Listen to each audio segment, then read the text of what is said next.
Unless you've been living under a rock, you'll be aware that Auckland has a mumps outbreak.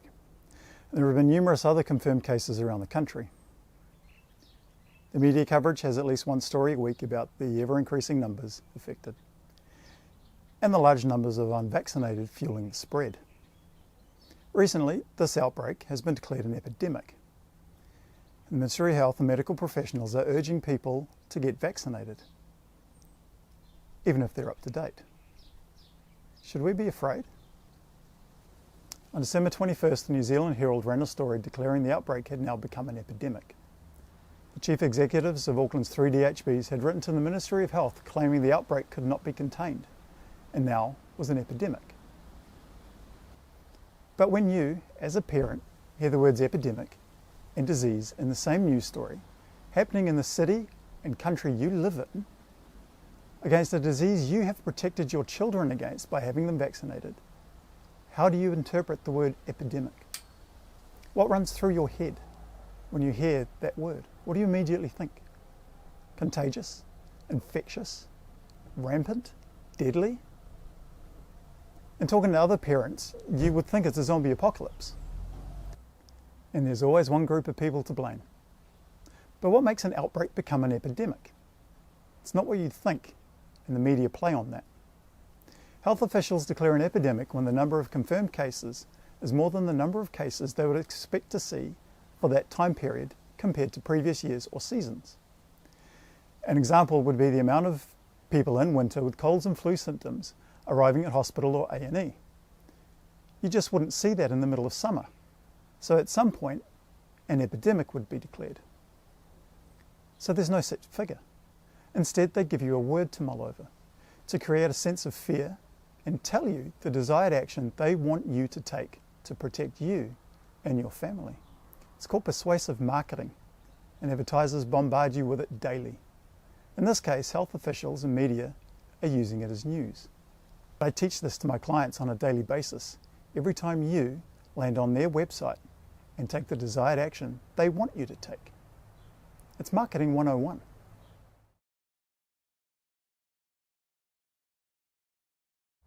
Do we really have an epidemic of zombie proportions? No, we don't. But what the Ministry of Health and Immunisation Advisory Council have is a public relations nightmare. And it became their nightmare when 4 fully vaccinated All Blacks contracted mumps. Yes, fully vaccinated. In all of the news reports and interviews with our medical professionals and health authorities, there have been a few things they've failed to tell you about this epidemic and how we got here. You see, in 2010, 2 scientists involved in the testing of the mumps part of Merck's MMR vaccine filed a lawsuit against Merck, claiming they were falsifying data and results regarding the efficacy or effectiveness of the mumps component. Merck had always claimed the 95% efficacy rate, but with no other vaccine manufacturer even coming close to 95% in testing, no one else bothered producing a vaccine, thus creating a monopoly for Merck. Because of the 2010 lawsuit, in 2012, an Alabama-based company and 2 doctors filed a lawsuit against Merck. They were buyers of the vaccine, so they filed an antitrust lawsuit. This case is still before the courts, and if you want to know the length Merck will go to in court proceedings, look into Vioxx and how they dragged that out while thousands of people were still dying, and the lawsuits added up just so they could get their drug to its off-patent date, thus making as much money as possible. Could this be why health officials in New Zealand didn't want you to see the movie Vaxxed in 2017? Because they knew the vaccine didn't work? Because they knew it wouldn't protect your child? I guess you'll just have to watch the movie for yourself. But Auckland's not the only city around the world experiencing a mumps outbreak or epidemics. Our health officials and media agencies are not telling you that. And they're certainly not telling you that most of those contracting mumps overseas are fully vaccinated. Up to 100% fully vaccinated in some communities, and still contracting the disease. But vaccinated people don't catch the disease they're protected against, right? It's those unvaccinated kids again. That's what the health officials and media keep telling you. But are you sure about that? Are you sure it's those dirty hippie kids with nut bar parents? In documents obtained under the Official Information Act in October 2017 from the Auckland District Health Board, the percentage of vaccinated children aged 0 to 9 with confirmed mumps was just under 70%. But these kids had received the vaccine, with over 50% of those confirmed cases having multiple doses of the vaccine. How does that happen? We grow up in New Zealand knowing our children are safe from the diseases that we vaccinate them for, because our doctors and medical professionals tell us we have to, and it protects our children. Dr. Susie Wiles even describes vaccination as a force field. You might want to rethink that statement, love. If it can't protect our All Blacks, then who else can't it protect? Clearly the country's vaccinated children. So who's selling the snake oil now, Doctor?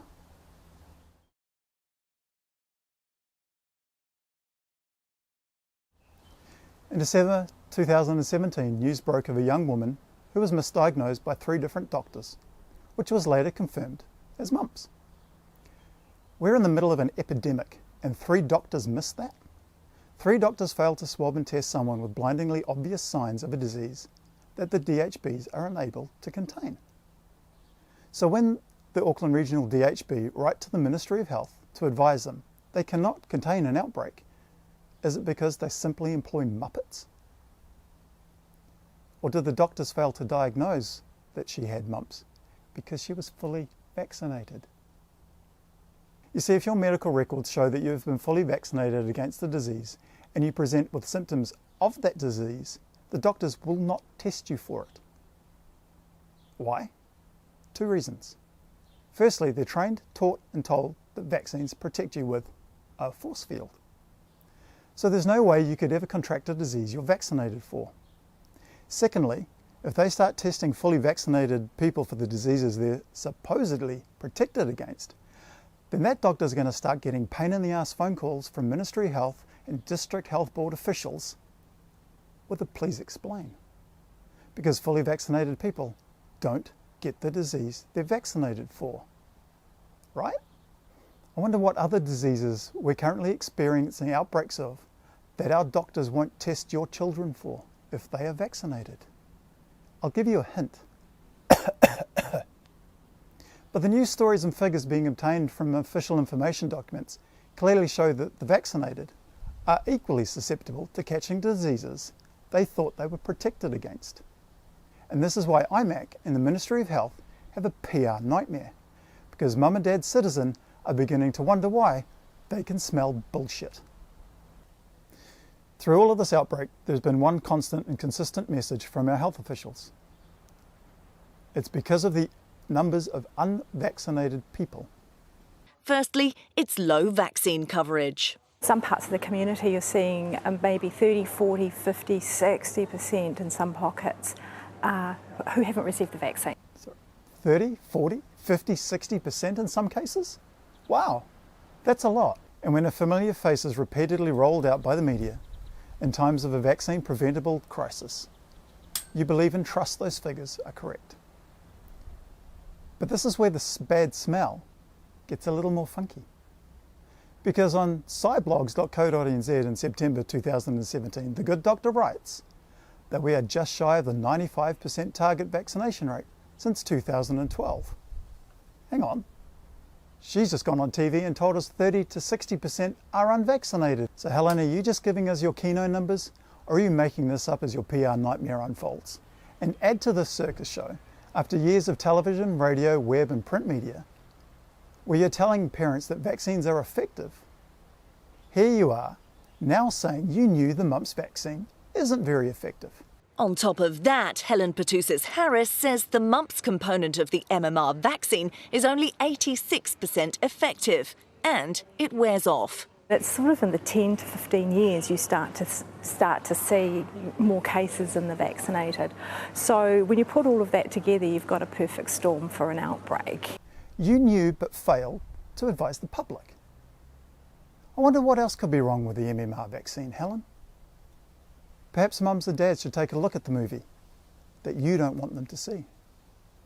They can now watch it online in the privacy of their own home without fear of a media-hungry doctor storming the stage and telling them their babies will die if they watch it.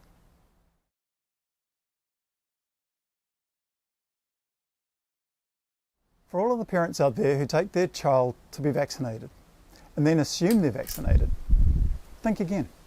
When it comes to counting who is vaccinated and who is not, parents have a very different view to that of medical authorities. In the breakdown of the confirmed vaccinated, unvaccinated cases I showed you earlier, it's broken down into 4 groups: nil, 1, 2, and yes with no record. Now, with all the parents I know and have spoken to about this who vaccinate, they count their child, who's had 1 dose, as vaccinated. But the Ministry of Health doesn't see it that way.